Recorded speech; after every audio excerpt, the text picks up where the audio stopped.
স্বাধীনতার শত্রু, সার্বভৌমত্বের শত্রু, ইসলামের শত্রু রাশিদি বেগম শেখ হাসিনার মদতপুষ্ট চিরাগ ব্যবসায়ী, বাসের হেল্পার এবং কন্ট্রাক্টর হিসেবে খ্যাত চালক 2017 সালের 5ই জানুয়ারি আমাদের ইসলামী ব্যাংকে তারা দখল করে নেয়।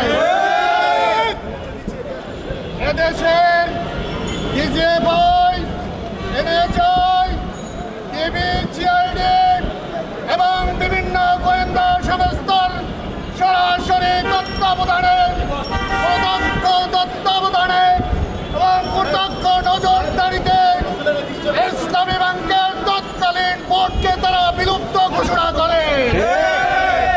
আমরা দেশের 18 কোটি জনতার পক্ষ থেকে স্পষ্ট জানিয়ে দিতে চাই, হে মূর্খ চালম, হে দুর্বৃত্ত চালম, তুমি এদেশের 18 কোটি মানুষের ভাগ্য নিয়ে ছিনিমিনি করেছ।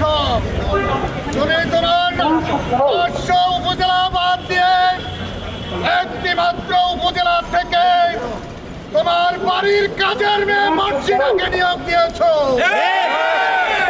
আমরা লক্ষ্য করছি বাংলাদেশের 50টি প্রাইভেট পাবলিক ইউনিভার্সিটি এবং শতাধিক প্রাইভেট ইউনিভার্সিটি থেকে প্রতি বছর লক্ষ লক্ষ শিক্ষিত তরুণ বের হয়, কিন্তু তাদের কপালে চাকরি জোটে না।